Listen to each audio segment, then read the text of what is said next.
Welcome back, everyone. We're now at the 12th lecture in this course that I've put together, Understanding Our Political Economy. And the title of tonight's series of slides and discussion is The Current State of Land Markets.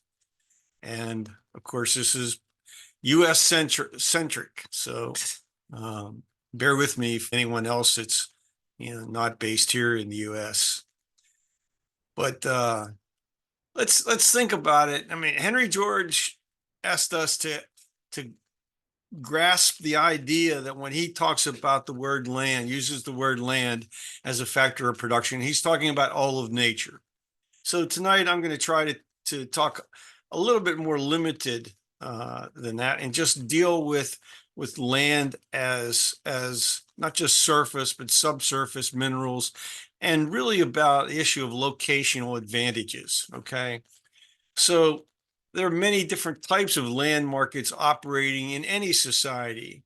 In every city and town, there are competing potential uses for land, and these land uses change over time and with increases or decreases in population.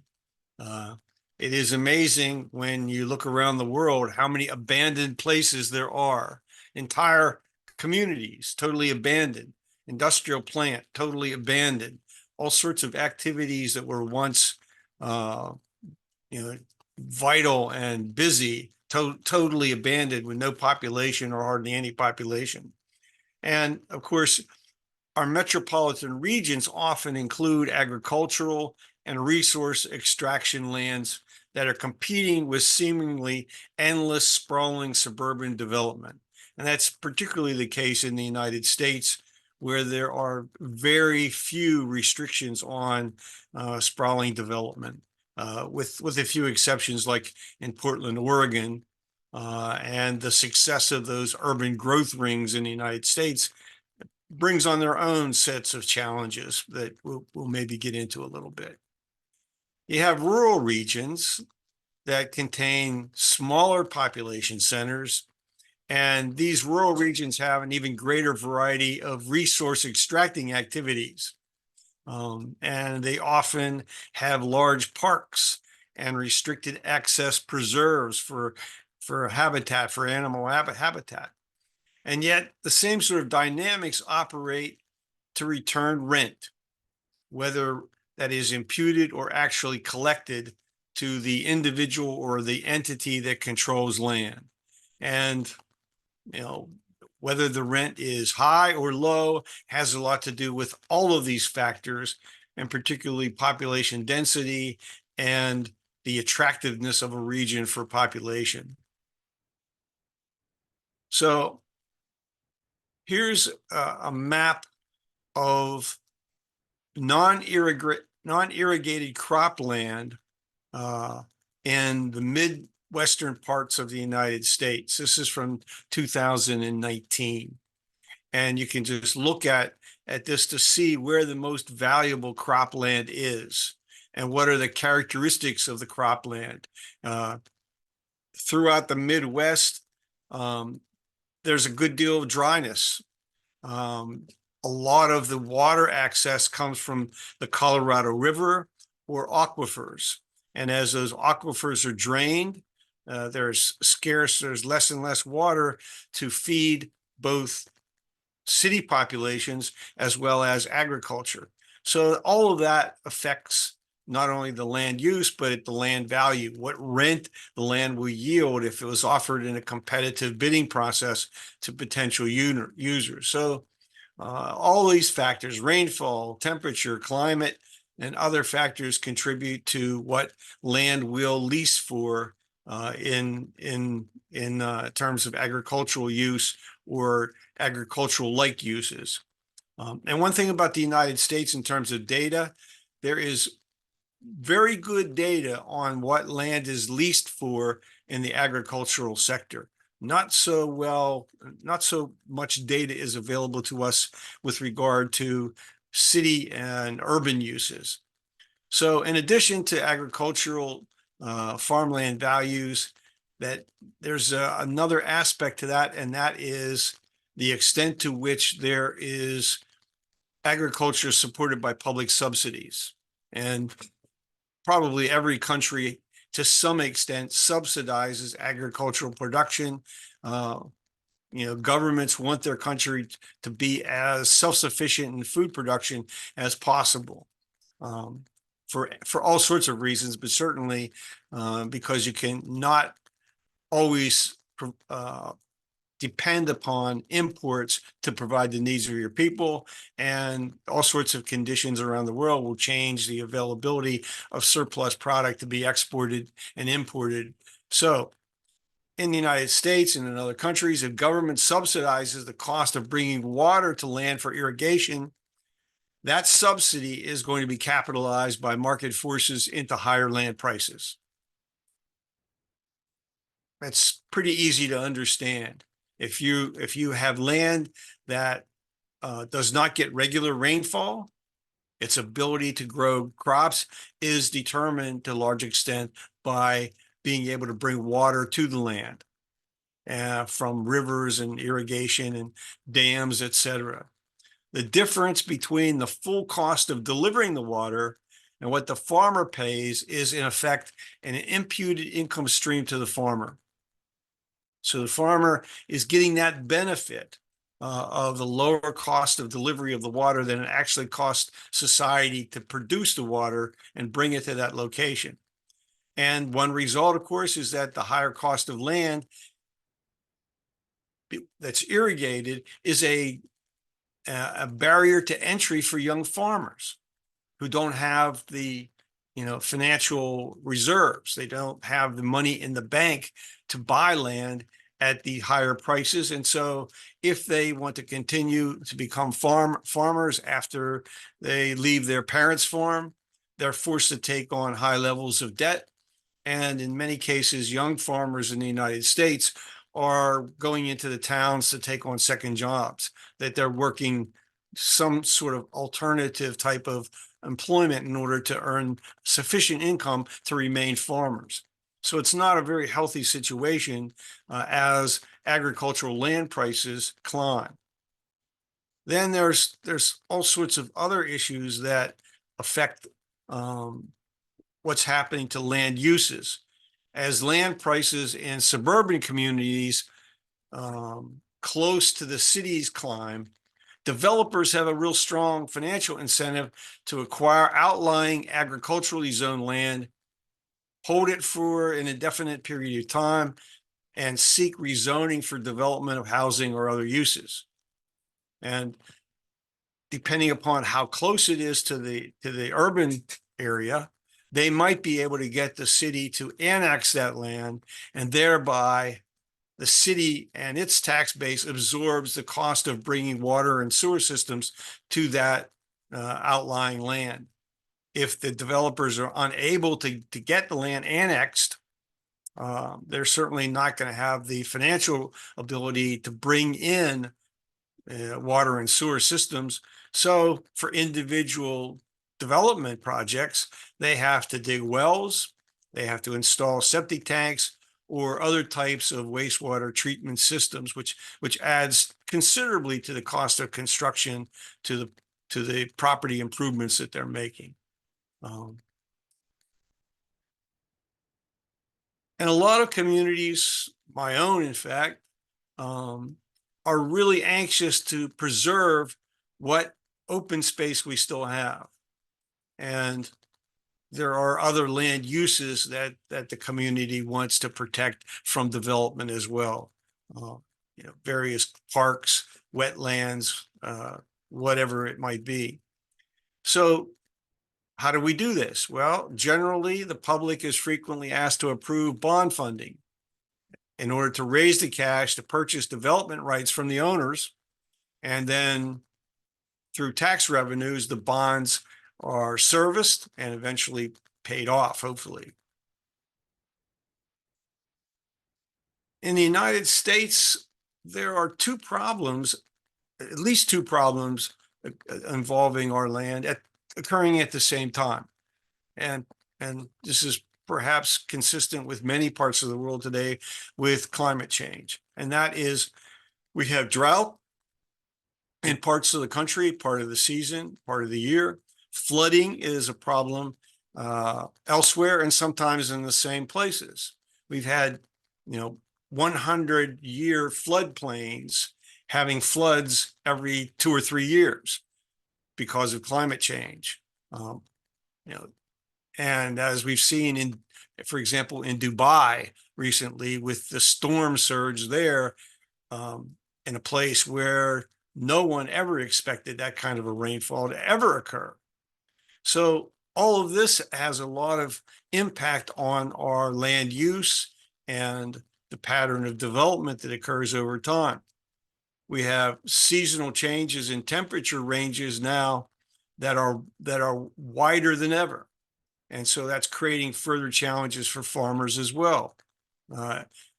Hotter longer, colder longer, severe, wide swings in what would normally in past centuries even be mild swings in temperature. Although every now and then nature tells us that nature's in charge and we have some kind of strange occurrence in the weather pattern, and it might extend for years or decades, as occurred with the Little Ice Age in the 1700s. And so farmers dependent upon credit have to look at the banks to provide that credit and deal with these challenges that they're facing. And so banks that are located in the hardest hit agricultural regions are exposed to potential heavy loan losses and even insolvency, in which case, is the government going to step in or not? And these patterns that I'm talking about, they have repeated over and over again with increasing frequency now, it seems. So just to sum up a little bit, adequate water, natural fertility, overall weather, nearness of transportation to markets, and other variables all contribute to the value of agricultural land. Let me stop here and ask, has anyone here ever been a farmer or a member of a farm family? And how do you relate to some of these circumstances that I've described?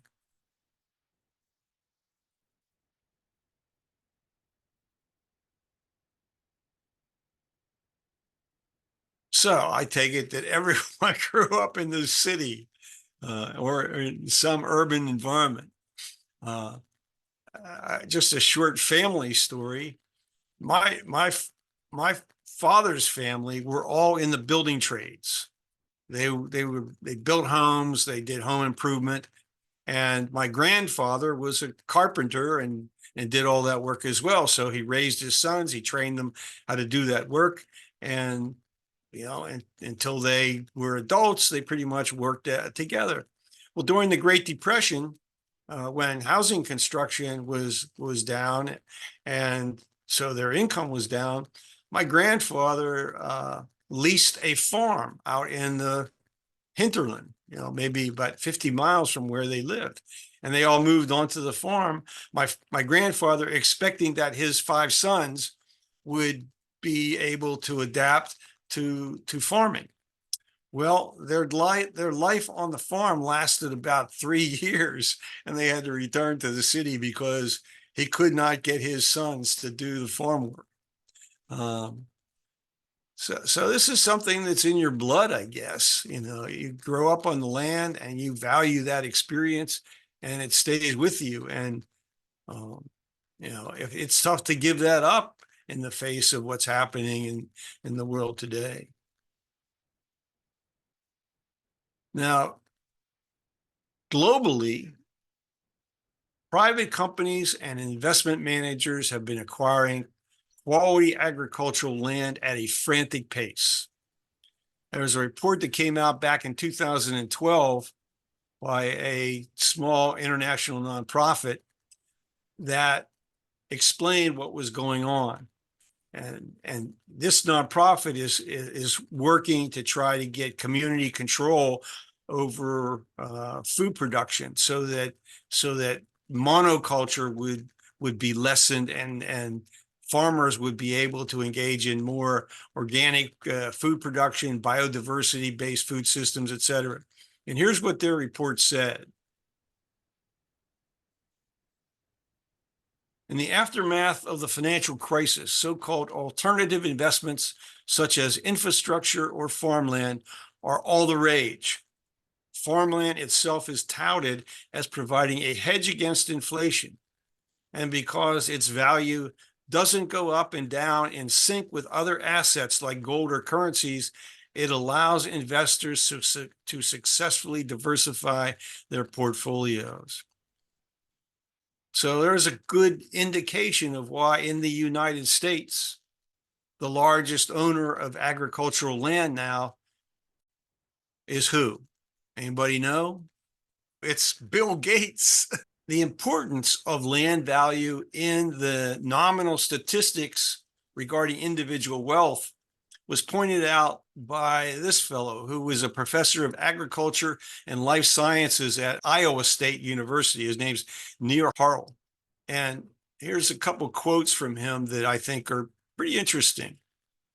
He writes, while U.S. land values have fluctuated in recent years, it is reasonably clear that investors in the United States, including producer investors, are capitalizing part of the returns from commodity production into land values. It is equally clear that investors, including producer investors, are capitalizing part of the expected government subsidy payments into land values. And he goes on to say, likewise, it is empirically verifiable in virtually all metropolitan areas, certainly in all metropolitan areas that are expanding horizontally, that expected economic benefits from development are being capitalized into land values as well before the conversion in land use occurs. And this is really just an expression that investors are astute speculators, and they can get a sense of where development is heading, and they get out there before it, get control of the land, and as population increases, as new highways are constructed, as a new rail line is constructed, all of that is going to benefit them in the long run. And of course, as we just were talking about, the assessment system is hardly going to catch up with the increase in land values. We have the terrible experience in parts of the United States where county government has the responsibility to assess land, that they fail to do it every decade, nor even 2 or 3 decades. That's how long ago they actually spent the money to do a countywide assessment and bring land values up to current value. So it's understandable when they finally do it, people go ballistic, because in 30 years the value of their land underneath their home or building is maybe have increased by 1,000%. Who knows what the percentage will be. So it's just a clear indication that our land markets are driven by credit-fueled speculation. When the banks facilitate this by low rates of interest, the speculators have access to that financial reserves, and they will make use of it to acquire and hold on to land, to bank it until it's ripened for development. So in fact, one of the benefits of speculating in land that's zoned for agricultural use is the almost universally low assessment of the land for tax purposes. So this is a picture of that kind of a situation. Here's a development of housing right next to a farm. The farm will continue to be treated as agricultural land, even though in this circumstance, the highest best use is certainly for residential development. And so, it could very likely that the farmer might sell out to an investor who simply allows the farmer to then lease the land for any number of years until the new owner says, well, it's time that this land is ripe for development. And in the meantime, they get an enormous tax break.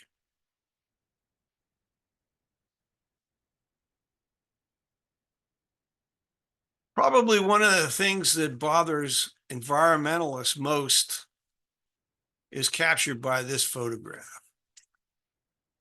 Just sprawling development. This intensifies our human footprint on the planet. It often alters or destroys the habitat of other species. And even though I live in a house, a single family detached house on a 1/4 acre of land, I realize that we cannot develop all of our residential land in this way. It is a gross underutilization of the land. It would be much better for the environment if all of these people lived in a high-rise building or several high-rise buildings, and allow the rest of the land surrounding those buildings to be open space and park for recreation. Instead, you live in this neighborhood, maybe you have to get in your automobile and drive 5 or 10 miles to go to the nearest park. Who knows? But we have done nothing to stop the sprawl of development around most of our cities. And it means also that every day, the people who live in this housing get in their automobile and drive to where they work, commute maybe an hour or more each way on the highway, and more they commute in gridlock. There's no such thing as a rush hour in many of our cities in the United States anymore. The rush hour begins at 6 a.m. and ends at 9 p.m. And there are automobiles going bumper to bumper in both directions, north, south, east, and west, on our highways constantly, all the time. And you can just think about the long-term consequences of that sort of activity and how we live. And then there's this. We're learning by experience that the loss of habitat for predators contributes to an explosion in the population of other very destructive and or disease-carrying species. It is, our cities in too many instances are the perfect homes for rodents. And we have epidemics of mosquitoes. We have epidemics of raccoons. And in some cities out in the West, we have cougars and bears coming into the city every night to find food because it's available. And people have to take extraordinary measures to secure their garbage at night from the animals. All of this represents to me a challenge to our land use planning and how we make use of land.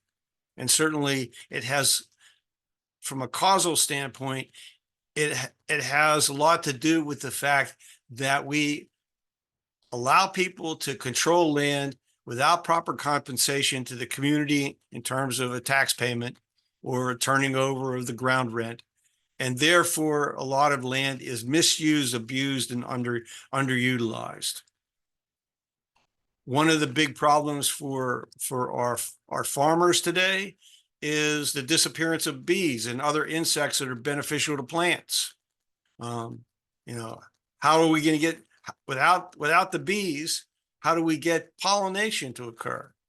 And so you have this remarkable picture of companies being formed to raise bees and deliver them to orchards and farms at particular times of the year when they've always been available. All the farmers have to do is, stop cutting down all the trees and shrubbery and and provide a habitat for these insects to live. Some numbers that you might find interesting. More than 31 million acres of U.S. agricultural land has been lost to sprawling development since 1982. Another 175 acres of farm and ranch land are lost every hour to make way for development. That's an enormous amount of land that could be used to grow agricultural crops to feed people that's being lost to development. Back in 1999, a Brookings Institution senior fellow observed that there are many obstacles in the path of curbing sprawl, and he wrote this paper on it for Brookings. And here's what he had to say. Urban sprawl in the United States is also hard to slow, much less roll back, because numerous government policies actively encourage it. Consider federal tax policy. The current system hits earnings and savings while interposing preferences for selected economic activities such as home buying or the bond issues that finance new sports stadiums, industrial parks, and malls. This blend of incentives frequently overstimulates the exodus of population and jobs from central cities to outlying areas. You remember the movie about baseball and the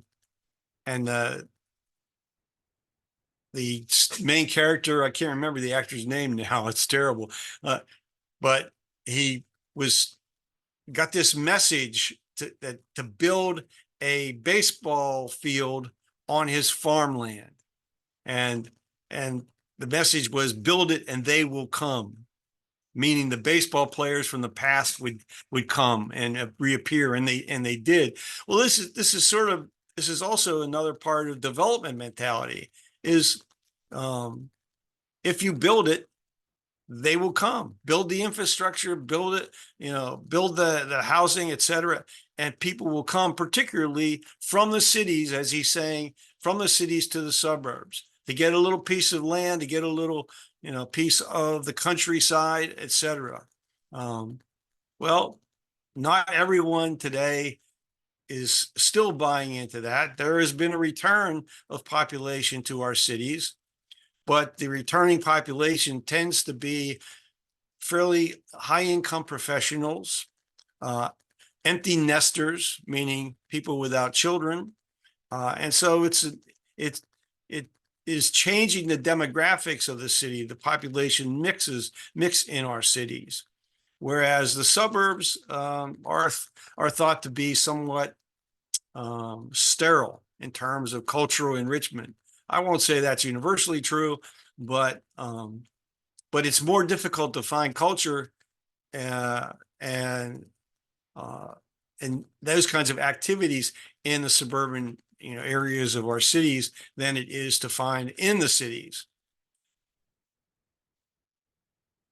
How about forests? Well, among our most valuable natural resources are forested lands. This is at least one natural resource that can be replenished over and over and over again. If we treat our forests well, we harvest the trees appropriately, replant them, we can continue to have wood from these forests over and over and over again, generation after generation. And in fact, about 18 million acres of forest has been added to our forests since 1990. So we're planting a lot of trees, and now we have these tree farms. Well, that's a lot different than running out of some of the basic minerals that are subsurface minerals. What are we going to do when iron ore runs out, or bauxite, or some of the other more rare minerals now that are being required for our use in electric vehicles, the battery operated vehicles? We're going to have to find some other way to create battery powered vehicles than lithium if we run out of lithium.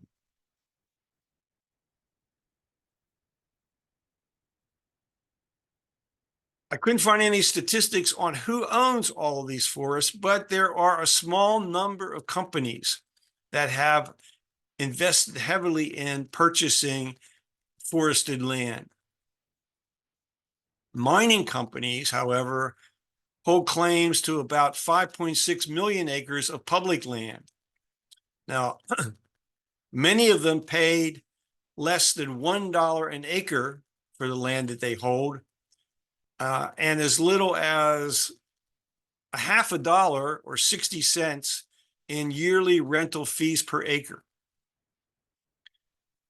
Now, a lot of the land, as you can see from this photograph, doesn't look like it's very productive, but there might be, rich mineral sources below the surface. And under US law, there are no provisions for payment to the federal government for gold, silver, or other precious metals that are taken out of the land. And right now, foreign companies hold about 20% of the total claims to US public land for various purposes. Let's move on to revenues from oil and natural gas leases. On federal lands, the revenues totaled $4.2 billion in 2019. Now, it could have been a lot more. In 2022, the Department of the Interior announced that another 144,000 acres would be offered for lease to private entities. But they said the royalty fees would be more in line with higher rates charged by private landowners and by the states. No longer would those lands, access to those lands, be basically given away at rock bottom price. One side effect: the UN Intergovernmental Panel on Climate Change reported that drilling on federal land offshore is now responsible for almost a quarter of the United States greenhouse gas emissions. We've approved all these offshore drillings, and the side effect of those is greenhouse gas emissions. I don't know enough about the technology to know if it's possible to drill and extract the resources without the gas coming out, the methane, etc. But apparently enforcement is a problem.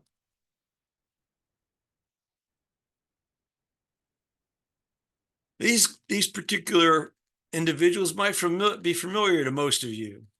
Three economists who have strong Henry George credentials. Mason Gaffney and Fred Faldvari are unfortunately no longer with us. Nick Tiedemann is at Virginia Polytechnic Institute. And these economists and others who seek to change the way government raises its revenue, they tried to calculate the total amount of rent from all sources that could be captured to pay for our needed public goods and services. And as in the case in Alaska, provide an income supplement to all citizens, or a universal basic income, if you will. Much of this proposed revenue, unfortunately, has been privatized for generations. And they've come up with a list of sources of rent that is a pretty long one. And I've tried to capture some of what they had to say to us. So, start with locations in our cities and towns for businesses, residences, and institutions. Agricultural land, mineral, timber, grazing, and fisheries. Then there's the broadcast spectrum for television and radio. There's internet domain names.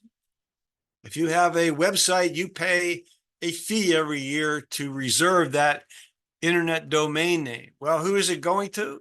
It's not going to the government.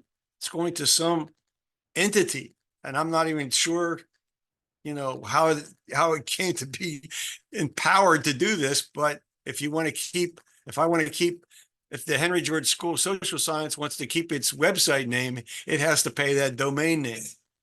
Then there are licenses that restrict competition. So taxi services, taxi medallions in New York City were not that many years ago going for over $500,000.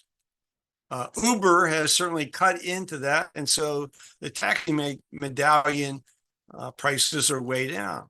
But that's an example of a license that restricts competition because the cities only want so many taxi cabs on the streets. Liquor licenses, another restricted license.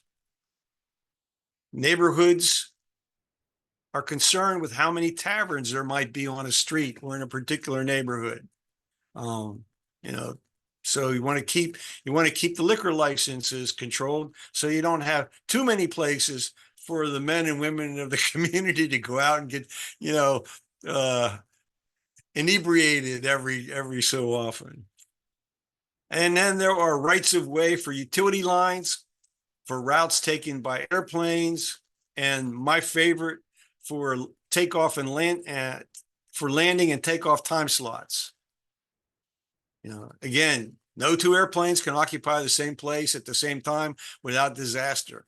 So you have to ration those spaces. Well, where are those rents going? Are they coming back to the public sector? Not very often. Here's a chart that some of you will recognize as extremely important with regard to, land markets. This is the 18-year property cycle that a number of our economist friends have worked out, and someone like Phil Anderson has used with great success in terms of providing counsel to his subscribers to his investment newsletter. Here's what they call the winner's curse at the peak. You think you're winning, you're buying into a rising land market, and all of a sudden there's a crash because there's so much stress imposed on the overall economy, and the property markets, start to crash down. So when you see land prices escalating at double-digit rates a year, and you're that far into the cycle since the last crashes occurred, it's time to start thinking about how do I, react to this. And often in my class, when I get to this point, some of my adult students will say, well, Ed, what do I do? And I say, well, my advice is, number one, try to get out of debt as much as possible. At least have a year of your expenses saved, so that if you're someone who's of an employable age, that if you happen to lose employment, you'll be able to get along for a year, and hopefully the government will maybe come in and help. And in worst case scenario, make sure your basement is filled up with canned goods. And I mean, like, it sometimes gets a laugh, but I'm half serious about that, is that, knowing about the property market cycle driven by the land markets, that, as we come closer to 2026, we can't be naive. We can't think that all things are going to be taken care of by the government. It's going to be well, because our governments, plural, have shown themselves not to fully understand how to deal with this problem. And so it's going to come around again, and each of us as an individual has a certain responsibility to ourselves and our family to be prepared as best we can. Not everyone can be prepared. There are families in the United States who live paycheck to paycheck and are in constant debt. They make purchases using their credit cards, and only 1 out of 4 people who have a credit card pay off the balance every month. The majority, keep a balance on a regular basis and pay what they can. well, that interest rate starts to really accumulate the debt. And so if there's any kind of a loss of income for any reason, you're in serious trouble. You know, when I was a loan officer at a commercial bank, we understood there were three main reasons for people falling behind on their mortgage loan payments. One was illness, one was unemployment, and the third was divorce. So if any of those three things are in your future, you have to take some steps to try to protect yourself. And so we get into a whole discussion of what's happening in land markets with regard to development. If anyone's read Phil Anderson's book, The Secret Life of Real Estate, his advice is look around your city. If a new tallest building is about ready to be finished and offered for occupancy, you're close to the end of the property market cycle. The construction from land acquisition to site preparation to construction to marketing for the tallest new building in a city or town is about 7 years. And so that's when you can see in that chart I showed you before. Let me go back one. You look at that 7-year period when everything looks pretty rosy. Right close to the end of that 7-year period is when that new building is likely to have been completed. So what happens in that marketplace? Now you have a brand new building with all of the newest technologies, all the newest amenities, and the developers competing for business tenants on the basis of these superior amenities. So as leases expire in the older buildings, the tenants decide to move into the new buildings, even though the cost might be greater. And so you start to see increasing vacancy rates in the older buildings. And if those vacancy rates continue to be high, now you're going to see business tenants begin to negotiate a reduction in existing lease fees in return for a commitment to remain in place. And so the profit margins for those other buildings starts to decline. And if those building owners have a long-term mortgage debt, maybe they'll end up having some problems in servicing that debt as well, given the fact that they can't raise the lease fees on their buildings. And there's all these other factors when you own a building. I've said this before. Buildings are a depreciating asset. They're constantly in need of maintenance, and every decade or so, they're in need of systems replacement. All of that is very expensive, and the cost of those expenses of those system replacements is going up. The labor costs are going up, and if your leasing fee revenue is not going up proportionately, then you're going to dig into whatever financial reserves you have, if you have the financial reserves. Well, what do businesses do? To save facility costs, companies begin to move some functions to other less costly locations. Or they outsource those functions completely to other companies, sometimes overseas. And so all of that in a way to save costs. And if it happens in a large scale way, then you have more and more buildings in the centers of cities and in some edge communities starting to see high vacancy rates. So at some point near the end of the land market cycle, businesses see the profit margins falling. They start to reduce staff. They attempt to sublease office space that they no longer need to someone else. And so the dominoes begin to fall, and you see more and more buildings with space like this.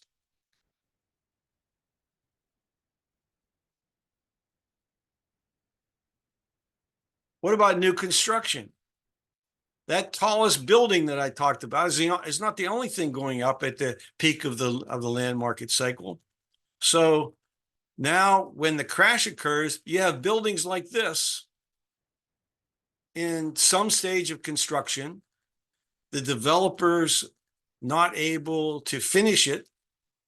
So they turn over half-finished buildings to lenders at a time when buyers with strong financial positions are fewer and fewer and willing to pay far less than what the original owner paid for the attractive land and the cost to construct the building. And so, this half completed building might sit there until the bottom of the downturn occurs and there starts to be an upturn. But now look at all the deferred maintenance that's required and the work that's going to be required to finish this building. And there are lots of them. And we've had this experience in the United States over and over again at the bottom of the property market cycles. Large numbers of empty condominiums that were constructed on speculation, and the market just turned away from them. And it takes a long time for the market to then turn around to absorb these properties. I found this picture on the internet. I thought it was pretty interesting. This is the happy circumstance of America in the early 1950s.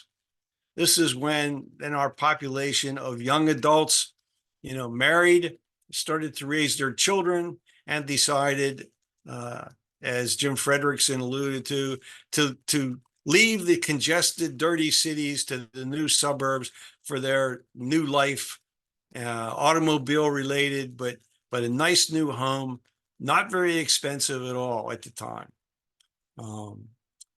In the 50s, in a suburban community, the land to total value ratio of most of these houses was probably about 15%, meaning that of the total construction cost, land only cost about 15%. Today, that percentage could be as high as 50%, and depending upon what market. And if the developer is going to have to pay that much for a parcel of land, generally speaking, the minimum price for the completed property will be 4 times higher than the land acquisition. So if they pay $100,000 for the site, the minimum that they will charge for the completed property is $400,000, and probably considerably more, because all of the incentive is to build a much larger completed structure with a whole lot more amenities. And so now you're asking buyers to take on mortgage debt of in excess of $500,000. So in the 50s, the process was started, but it became unstable in the United States beginning in the 1970s for one real easy reason to understand. People like me became adults. We were the baby boomers. Our parents that came back, our fathers who came back from service in the Second World War and married their girlfriends, started having babies and having babies and having babies.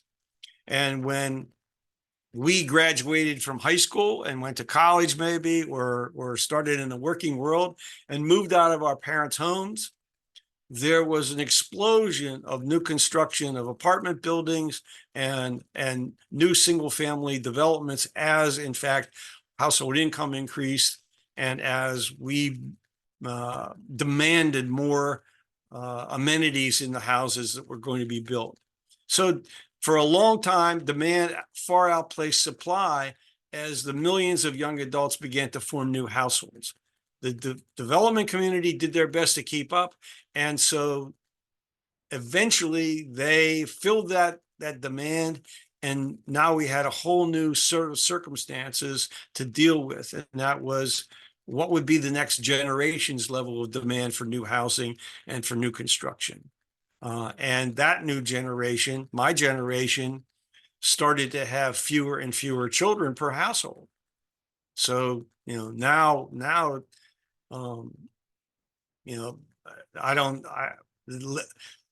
one statistic I saw not too long ago, I don't know, Michael, if this is true in the UK or not, but the fastest increasing household is a single person household. Same thing. So, one person needs a whole lot less space. And so, what's going to happen to all these huge homes that have been built when the next generation, starts to look for housing on a regular basis?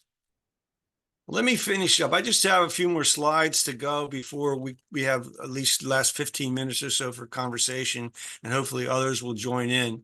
Here's another chart that I found that says it all. Look at the rise in residential land and how it from 1995 just went through the roof. And even agricultural land, same kind of increase. This is just up through 2005. And the reason I stopped there is because, well, 2 years later, we had the correction.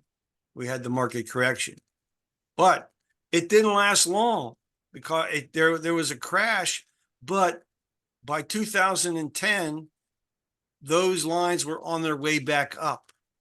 And in fact, in the United States, the median price of a residential property that had peaked in 2007 was surpassed by about 2014 and has kept climbing for all sorts of reasons. But certainly the central bank had a big role to play by driving mortgage interest rates down to very low levels.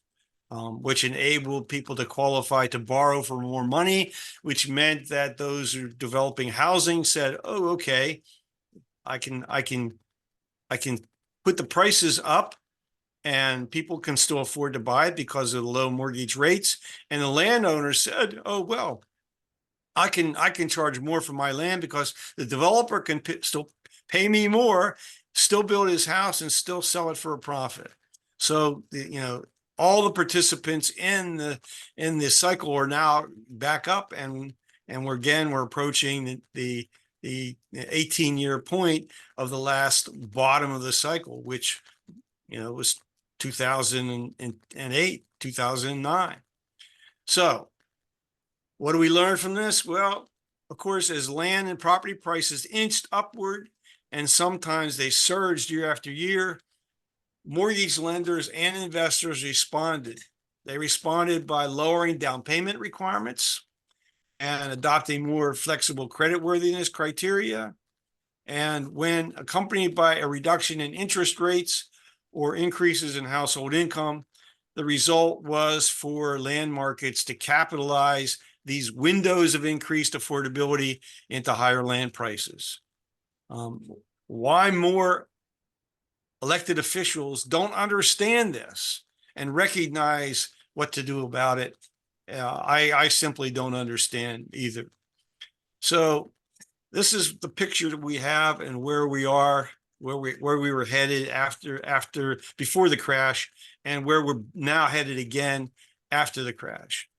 So when you're an investor in the loans that are being made to people, one of the things you're looking for as a bank, or as my former employer, Fannie Mae, was to keep transaction volumes up, because your profits per transaction are minuscule.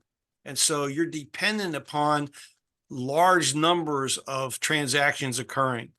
And so the way you do that is by innovating innovations in financial terms. You create things like adjustable rate mortgage loans, and then even interest-only mortgage loans, which, think about it, you just pay the interest and you never reduce the principal. And so after 30 years, if you borrowed $200,000 on an interest-only loan, you still owe the bank $200,000. So all of this was occurring. 500,000. And 500,000, yeah. Where we are today, it's a scary proposition. So as land prices have continued to climb and climb, one option offered to potential home buyers, believe it or not, is to separate the ownership of the land parcel from the housing unit. This is not a trust. It's not a community land trust. This is simply the developer realizing that the buyers can't afford to pay for the land and the house. And so they offer the homeowner an option to lease the land for a limited period of time. Maybe when their income and savings goes up, they can then purchase the land either at a already stated price or based on some other formula. So the obvious advantage is the much lower cash down payment and or the amount of mortgage debt that has to be carried. On the other hand, there's a downside to that. And that is, at least in the United States, and I suspect in most other countries, owning residential land generally results over time in an increase in household net worth. And for most households, it's the majority of that net worth. So the housing is depreciating. That requires ongoing expenditures for maintenance and systems replacement. But land values almost always increase because of the tax advantages given to owning land. And that is the best that I think I can do to tell you where we are with our land markets today. And without the reforms that we're going to talk about next week, we have to face the future that's coming up at the end of this current cycle.